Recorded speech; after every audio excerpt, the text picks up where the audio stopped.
2021년 5월 부동산 시장의 또 다른 변곡점 지금 시작합니다.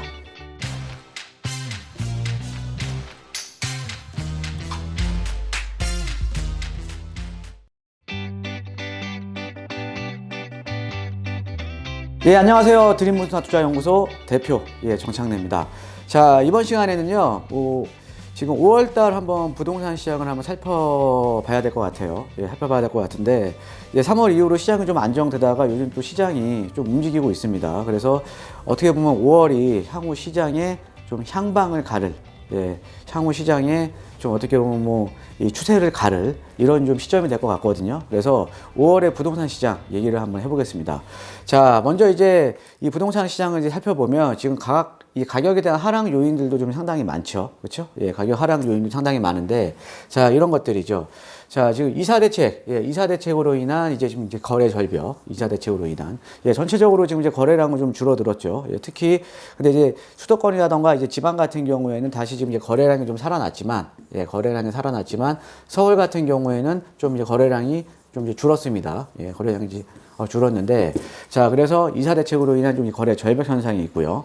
자, 그 다음에 이거는 다 아시죠? 6월 전에 보유세, 종부세라든가 아니면은 양도소득세, 해피 물건들이 나오면서 좀 급매물들이 많이 출현이 될 거다. 급매물들이 나오면서 좀 가격에 대한 하락 요인으로 하나 또 작용을 하겠죠. 자, 그 다음에 집값 너무 많이 올랐죠. 그죠? 여러분들 생각하시기에도 집값 너무 많이 올랐잖아요. 그죠? 그래서 이 급등한 집값 상승에 대한 피로감, 과연 더 오를 것인가, 과연. 여기까지 올랐는데 또 올라? 이런 거죠. 그렇죠? 그래서 급등한 집값 상승에 대한 피로감. 자, 그 다음에 3기 신도시, 3기 신도시 사전 청약 물량이 드디어 7월부터 나오기 시작합니다. 7월부터. 자, 그래서 이 3기 신도시 물량들이 나오게 되면 어느 정도 수요자들 입장에서는 공급이 많이 될 거라는 좀 안정이 되잖아요. 좀 안정감이 있죠. 자, 부동산 시장이라는 게 사실은 심리적인 요인들이 상당히 중요하거든요. 심리적인 요인들이 상당히 중요한데, 이렇게 물량들이 나오게 되면 지금 그동안 시장에 좀 편승을 하지 못하셨던, 시장에 참여를 하지 못하셨던 분들 입장에서는 어떻게 보면 또 하나의 좀 기회가 될 수도 있는 거죠. 기회가 될 수도 있기 때문에. 자, 그래서 이런 또 3기 신도시 사전 청약 물량에 대한 기대감이 또 있습니다. 그래서 이런 요인들이 가격에 대한 하락 요인으로 보시면 될 것 같은데, 자, 근데 일단 또 최근에 좀 데이터를 볼게요. 데이터를 한번 보면, 자, 먼저 입주 물량이 많이 줄어듭니다. 입주 물량이. 지금 1분기 같은 경우에는 수도권 지역은 지금 52,000 가구에서 지금 23,000 가구로 거의 60% 정도가 줄어듭니다. 60% 정도. 약 about 60% 정도가 줄어들고요. 서울 같은 경우에도 대략 한 50% 정도가 지금 줄어듭니다. 50% 정도가. 그러니까 입주 물량이 급감을 한다는 거죠. 입주 물량이. 올해 2분기부터. 그러니까 1분기 같은 경우에 1분기에 대비해서 수도권 지역은 60%. 그 다음에 서울 같은 경우에는 50% 정도 약. 이렇게 지금 입주 물량이 좀 급감을 합니다. 자, 그 다음에 또 하나가 여러분들 징여예요. 징여. 징여를 보면 1월달 이후로 지금 전국적으로 징여 건수가 지금 계속 늘어나고 있죠. 자, 그 다음에 서울 같은 경우에도 지금 1, 2월은 거의 비슷하지만은 지금 거의 2배 가까이 늘어났죠. 2배. 2배 가까이 늘어났습니다. 2배 가까이 늘어났고요. 그 다음에 강남 같은 경우에는 비교도 안 되게 많이 늘어났죠. 강남 같은 경우는. 그죠? 강남 같은 경우는 비교도 안 되게 늘어났습니다. 자, 상당히 좀 중요한 문제인데, 지금 자, 징여를 한다라는 거는 물건은 시장에 안 나오는 거죠. 그렇죠? 그 다음에 또 하나의 문제가 되는 게 뭐냐면, 그러니까는 보유세라든가 양도소득세를 회피하려고 징여를 택한다라는 거죠. 많은 사람들이. 그리고 또 하나의 문제가 되는 게 뭐냐면, 지금 여기에서 지금 보시면요. 지금 서울에 2019건인데 그 중에 812건이 지금 강남이에요. 자, 징여라는 거는, 징여를 할 때는 여러분들은 어떻게 징여를 합니까? 보유 가치가 없는 거를 징여를 할까요? 아니면 보유 가치가 있는 거를 징여를 할까요? 보유 가치가 있는 거를 징여를 하겠죠. 그렇죠? 그러니까 상대적으로 선호도가 높은 지역, 그러니까 미래 가치가 좋은 지역에 징여를 통해서 더 자산을 증식하려고 하는 거 아닙니까? 그죠? 그러니까 이 데이터로 놓고 보더라도, 그러니까는 징역 건수가 지금 늘어나고 있는데, 이게 다 지금 양도소득세라든가 지금 뭐 종부세 회피 물건들인데, 징여가 늘어나고 있는데, 이 데이터로 놓고 보더라도 징여가 늘어나는 지역들은 상대적으로 보유 가치가 있는 지역들이라는 거죠. 이게 가장 큰 문제입니다. 예. 그러니까 좋은 지역의 물건이 안 나온다라는 거죠. 시장에 나오지 않는다라는 거죠. 예. 자, 이렇게 보시면 될 것 같고요. 자, 그 다음에 최근 서울의 1년간 또 서울의 아파트 가격의 상승률을 보면요. 1년 동안입니다. 1년 동안의 아파트 가격 상승률을 보면 지금 노도강, 예, 여러분들. 예, 노도강 지금 다 30% 이상이에요. 그 다음에 서울시 평균이 지금 21.7%인데, 20.7%인데, 지금 강남 상구는 상대적으로 조금 낮았죠. 예, 강남 상구는. 예, 강남 상구 조금, 그러니까 상승률만 보면 강남 상구는 좀 낮았습니다. 즉, 우리가 상대적으로 지금 노도강 같은, 노도강이라던가, 아니면은 금감구, 금천구, 뭐 금천구, 관악구, 구로구 같은 이런 지역들이 상대적으로 주택 가격이 낮았기 때문에 지금 이제 자금 여력이 좀 안 되시는 분들은 좀 진입 장벽이 좀 낮았었거든요. 근데 이런 지역들이 가격이 어마어마하게 올랐습니다. 이런 지역들이. 예. 그러니까 상대적으로 비선호 지역이었던 이런 지역들의 가격이 많이 올랐다라는 거죠. 이런 지역들. 예, 그래서 지금 노도강이라던가 이제 금강구 이런 지역들이 좀 많이 올랐다라고 이제 보시면 될 것 같고, 자, 그 다음에 이제 3기 신도시 여러분들 이거 한번 참고는 해보시고요. 예, 참고는 한번 하시고요. 예, 3기 신도시가 7월 달부터 이제 사전 청약 물량 나오죠. 3기 신도시하고 택지에서 예, 사전 청약 물량이 나오는데, 자, 그 중에서도 여러분 아셔야 되는 게, 자, 신혼부부, 예, 신혼부부 몫이 60%다.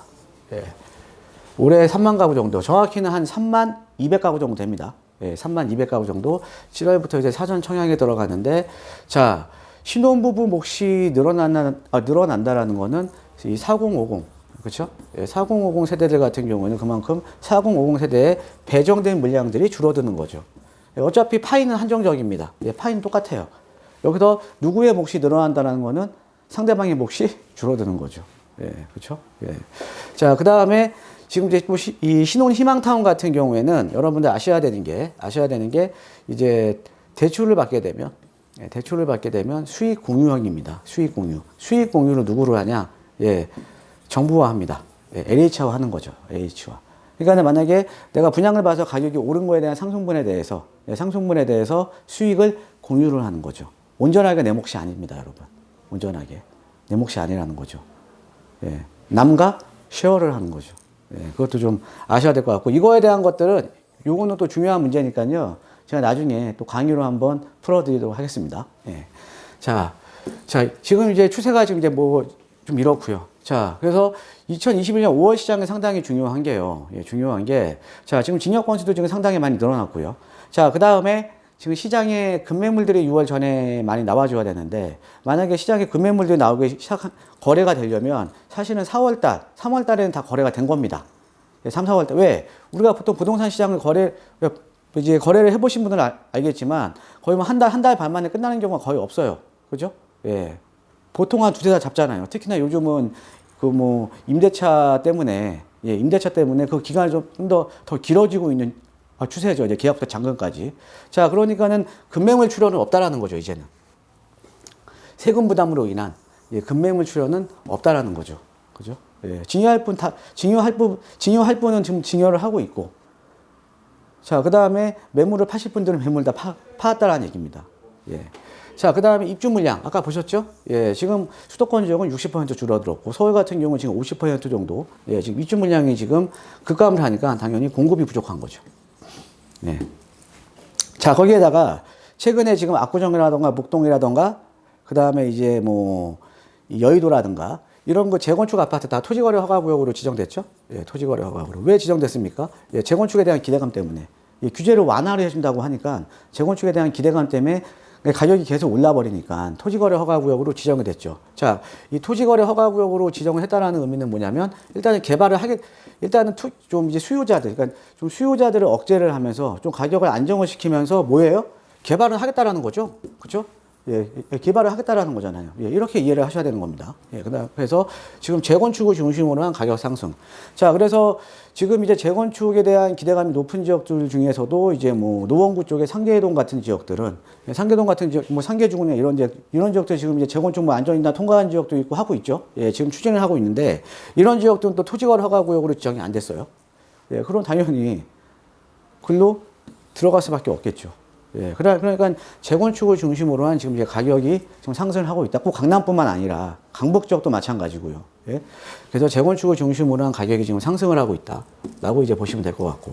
자, 그 다음에 제가 이거 예전에 그 보궐선거 이후에 제가 이제 강의에 올려드렸어요. 예, 분명히 지금 보궐선거 이후에는 2030 세대들을 위한 정책들이 분명히 나올 거다. 예. 나올 거라고 제가 말씀드렸잖아요. 그 중에 하나가 지금 이제 대출 규제 완화. 이 내용 아닙니까? 그렇죠? 그러니까 2030 세대들 입장에서는 사실은 앞으로 오랫동안 이제 일을 할 수가 있으니까 대출을 받아서 그거를 갚아 나갈 수 있는 능력들이 되는 거잖아요. 그죠? 예, 그런데 지금 대출에 대한 규제가 있으니까 집을 못 사는 거잖아요. 그죠? 예, 그래서 그런 분들을 위해서 대출 규제 완화가 될 거다. 제가 수없이 강조해 드린 겁니다. 역시나 나왔잖아요. 그죠? 그래서 대출 규제 완화가 되면 당연히 대출이 더 나오잖아요. 예, 대출이 더 나오면 수요는 늘어나는 거죠. 예, 수요가 늘어난다는 거는 가격은 뭐 이렇게 되는 거죠. 예, 그래서 대출 규제 완화에 따른 실수요자 유입이 이제 가속화 될 거다. 예, 그래서 기준점에 따라서 지금 이제 LTV 비율을 올릴 거는 지금 확실할 것으로 지금 보이고요. 그 다음에 기준점, 그러니까 이제 가격에 대한 기준점이 6억에서 상향이 될 것이냐. 예, 이것도 또 하나의 포인트죠, 여러분. 예, 그래서 만약에 이 기준점을 올리지 않는다고 한다라면, 예, 6억 이하 아파트는 이제 서울에서 없어지겠죠. 그죠? 예. 자, 그 다음에 사전 청약, 예, 7월 달부터 시작인데, 자, 지금 이제 신혼부부 물량들이 상당히 많죠. 거의 60%니까. 예, 그만큼 이제 4050 세대들이 가져갈 수 있는 물량이 줄어들기 때문에 이 4050 세대들은 어디로 가야 되냐. 어디로 가야 되냐 이거죠. 이분들 중에, 예, 무주택자분들 중에. 어디로 가야 되냐 이거죠. 그러면은 뭐, 다른 물량을 기다리거나, 그러니까 청약 물량을 기다리거나, 아니면 기존의 재고주택 시장으로 들어오거나, 둘 중 하나겠죠? 그죠? 예. 자, 그 다음에 또 하나가 이제 지금 이제 어찌됐든 지금 이제 저금리, 그러니까 거의 제로금리잖아요. 예, 제로금리 때문에 거의 시장의 유동성이 어마어마한데 그 유동성에 또 한 번 충격을 줄 토지보상금. 지금 2021년도에 토지보상금이 대략적으로 약 한 50조 정도를 예상을 하고 있습니다. 자, 부동산에서 풀린 돈, 어디로 갈까요? 예, 부동산으로 오겠죠. 예. 우리가 지난 2기 신도시 때, 판교 신도시 분양했을 때 수도권 지역과 서울 같은 지역 어마어마하게 올랐습니다. 그죠? 예. 그러니까는, 그래서 지금 정부 입장에서도 이 토지보상금을 뭐 이제 대토로 주거나 이런 식으로 해서 토지보상금을 줄이려고 노력은 하지만 어찌됐든 토지보상금은 돈은 풀리는 거잖아요. 그죠? 그 다음에 3기 신도시 계속적으로 이제 보상을 하면 돈은 계속 풀리는 거고요. 그럼 부동산에도 풀린 돈, 부동산으로 들어오겠죠. 그렇죠? 예, 그래서 이런 여러 가지 요인들이 있습니다. 자, 그래서 지금 뭐 어떤 분들은 뭐 이제 시장이 좀 하락할 것이다. 예, 하락할 것이다. 이제 하락의 시작이다. 예, 하락의 전조다. 이런 식으로 이렇게 얘기를 하시거든요. 자, 제가 무조건 이렇게 오른다라고 주장하는 사람은 아닙니다. 예, 주장하는 사람은 아니고요. 일단은 가격이 안정되는 게 상당히 저도 중요하다고 봐요. 요즘 제가 상담을 해보면 정말 가격이 너무 많이 올라서 지금 이제 저도 이제 가슴 아픈 이야기를 듣는 것도 상당히 많습니다. 예, 집을 사고 싶은데 집을 못 사는 거죠. 그죠? 예, 그 다음에 이렇게 시장이 오를 줄 몰랐다는 거죠. 예, 그러면서 나는 시기를 놓쳐버린 거죠. 시기를. 예, 사고 싶어도 못 사는. 그죠? 이런 얘기를 많이 듣거든요. 예, 그래서 저도 개인적으로는 사실 시장이 상당히 좀 안정되기를 원합니다. 시장이 안정되기를. 자, 그런데 제가 아까 가격에 대한 하락 요인 말씀드렸고, 데이터 보여드렸고, 지금 또 시장에 대한 분위기도 말씀드렸고, 일단은 제가 봤을 때는 하락할 가능성이 없다라는 거죠. 하락할 가능성이. 예.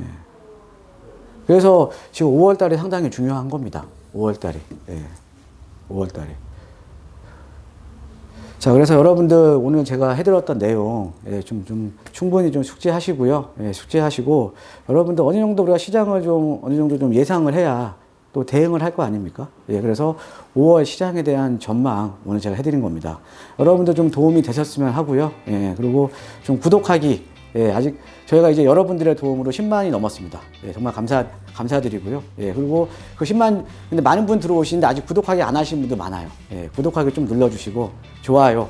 그 다음에 또 댓글도 또 선한 댓글 좀 많이 달아주시면, 예, 제가 또 좋은 자료, 좋은 강의로 여러분들께 보답하겠습니다. 자, 여러분, 오늘 하늘도 좋은 하루 되시기를 진심으로 기원하겠습니다. 감사합니다.